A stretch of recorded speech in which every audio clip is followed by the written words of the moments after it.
नमस्कार दोस्तों, true crime episodes channel में एक सच्ची घटना के साथ आपका फिर से स्वागत है। हम आशा करते हैं आप सभी अच्छे होंगे, तो वीडियो में लास्ट तक बने रहे। और हाँ दोस्तों, घटना के बारे में कमेंट करके अपने विचार जरूर रखें। अगर आपको हमारी टीम की मेहनत पसंद आए तो चैनल को सब्सक्राइब जरूर करें। हमें आपके सहयोग की बहुत जरूरत है। तो चलिए कहानी शुरू करते हैं। बिहार के जिला भागलपुर स्थित कजरैली इलाके का एक गांव है गौराचक्कर। वैसे तो इस गांव में सभी जातियों के लोग रहते हैं, लेकिन यहाँ बहुतायत यादवों की है। यहाँ के यादव साधन संपन्न हैं। उनमें एकता भी है। उनकी एकजुटता की वजह से पास पड़ोस के गांवों के लोग उनसे टकराने से बचते हैं। इसी गांव में परमानंद यादव अपने परिवार के साथ रहता था। उसके परिवार में पत्नी के अलावा एक बेटी और दो बेटे थे। बेटी बड़ी थी, जिसका नाम सोनी था। साधारण शक्ल सूरत और भरे पूरे बदन की सोनी काफी मिलनसार और महत्वाकांक्षी थी। उसके अंदर काफी कुछ कर गुजरने की जिजीविषा थी। दो बेटों के बीच एक लौती बेटी होने की वजह से सोनी को घर में सभी प्यार करते थे। उसकी हर एक फरमाइश वह पूरी करते थे। सोनी के पड़ोस में हिमांशु यादव रहता था। रिश्ते में सोनी उसकी बुआ लगती थी, यानी दोनों में बुआ भतीजे का रिश्ता था। दोनों हमउम्र थे और साथ साथ पले पढ़े भी थे।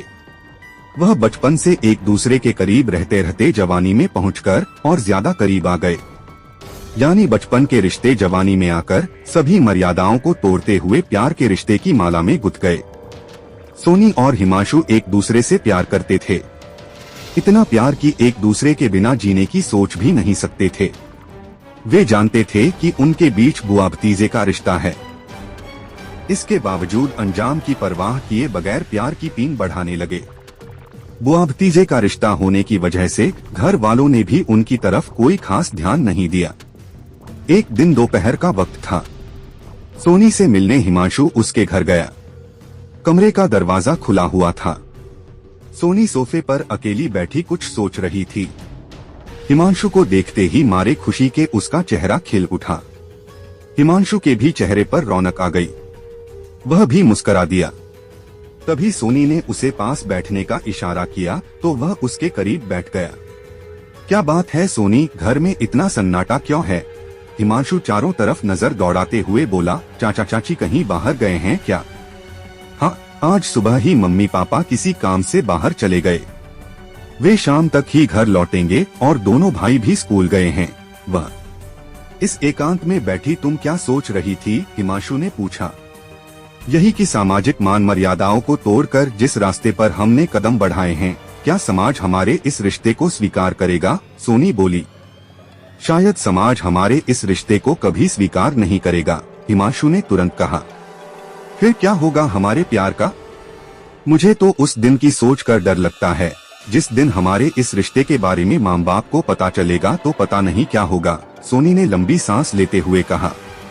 ज्यादा से ज्यादा क्या होगा, वे हमें जुदा करने की कोशिश करेंगे। सोनी की आंखों में आंखें डाले हिमांशु आगे बोला। इससे भी जब उनका जी नहीं भरेगा तो हमें सूली पर चढ़ा देंगे।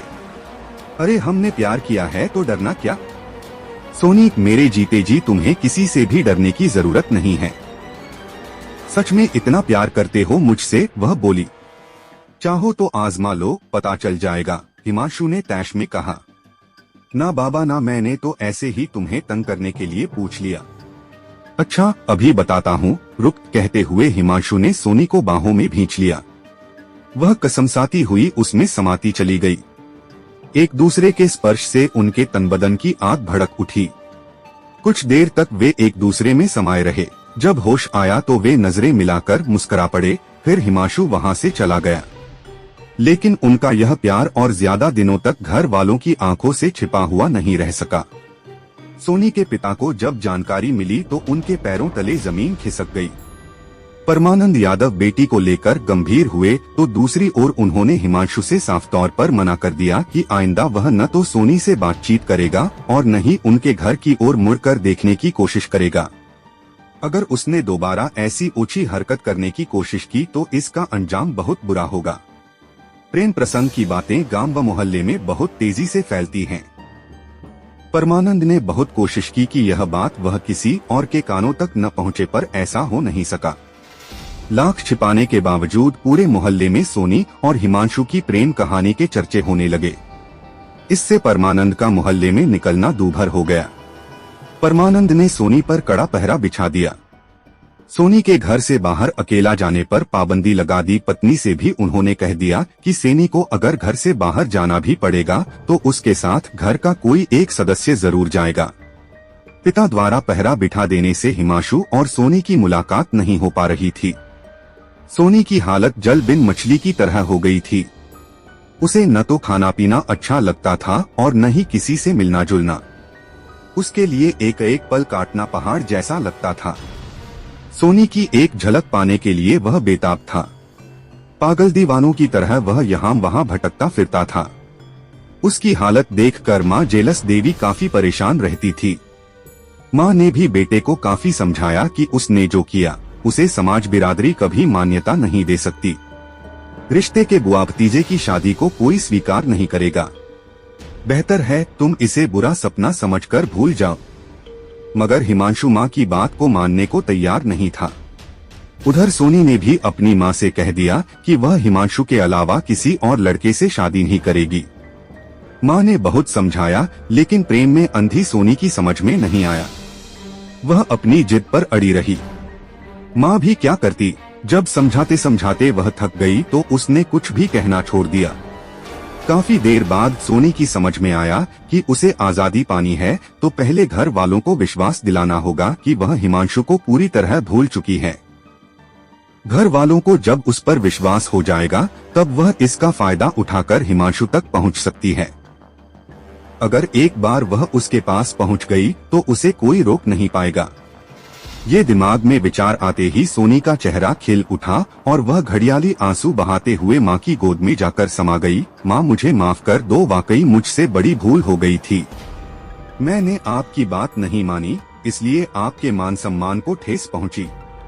मेरी ही वजह से आपको और पापा को बेइज्जती का सामना करना पड़ा। पता नहीं ये सब कैसे हो गया। बताओ अब मैं क्या करूं? देख बेटी, सुबह का भूला शाम को घर लौट आए तो उसे भूला नहीं कहते।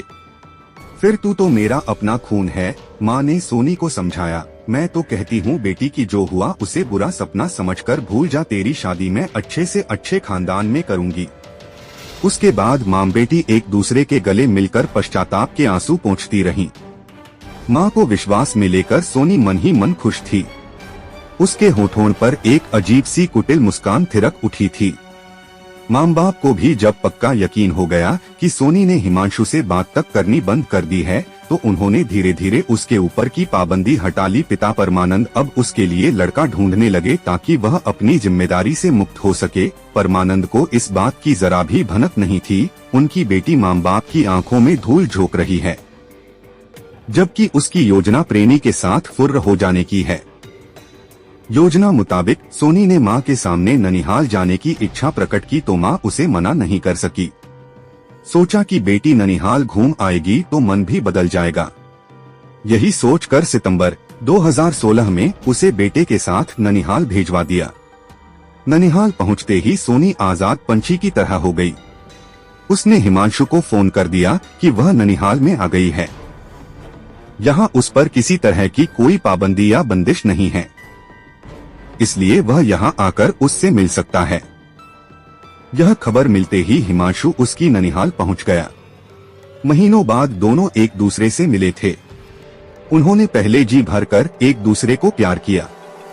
उसी वक्त सोनी ने हिमांशु से कह दिया कि वह उसके बिना जी नहीं सकती।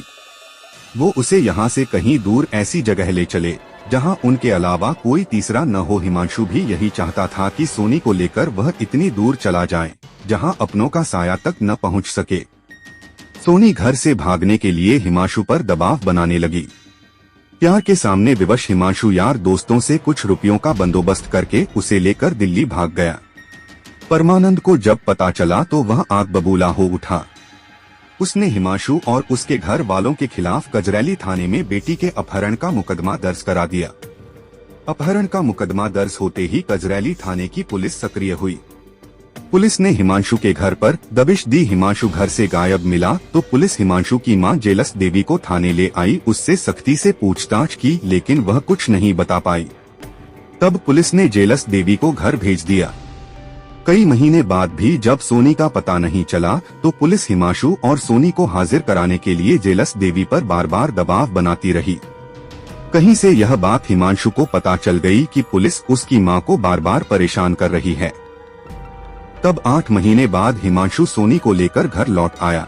सोनी ने अदालत में हाजिर होकर न्यायाधीश के सामने यह बयान दिया कि वह बालिग हो चुकी है, अपनी मनमर्जी से कहीं आ जा सकती है, उसे अच्छे बुरे का ज्ञान है। अब रही बात मेरे अपहरण करने की, तो मैं अपने मर्जी से ननिहाल गई थी, वहीं रह रही थी। हिमांशु ने मेरा अपहरण नहीं किया था, बल्कि मैं अपनी मर्जी से कहीं गई थी। हिमांशु निर्दोष है। भरी अदालत में सोनी के बयान सुनकर परमानंद और उनके साथ आए लोग दंग रह गए, क्योंकि उसने हिमांशु के पक्ष में बयान दिया था। सोनी के बयान के आधार पर अदालत ने उसे मुक्त दिया। यह सब सोनी की वजह से ही हुआ था, इसलिए परमानंद भीतर ही भीतर जलभुन कर रह गया। उस समय तो उसने समझदारी से काम लिया। वह सोनी को लेकर घर आ गया और हिमांशु अपने घर चला गया। घर लाकर परमानंद ने सोनी को बंद कमरे में खूब मारा पीटा, फिर उसे उसी कमरे में बंद करके बाहर से ताला लगा दिया। इसके बाद परमानंद ने ठान लिया कि हिमांशु की वजह से ही पूरे समाज में उसके परिवार की नाक कटी है, इसलिए वह उसे ऐसा सबक सिखाएगा कि सब देखते रह जाएंगे।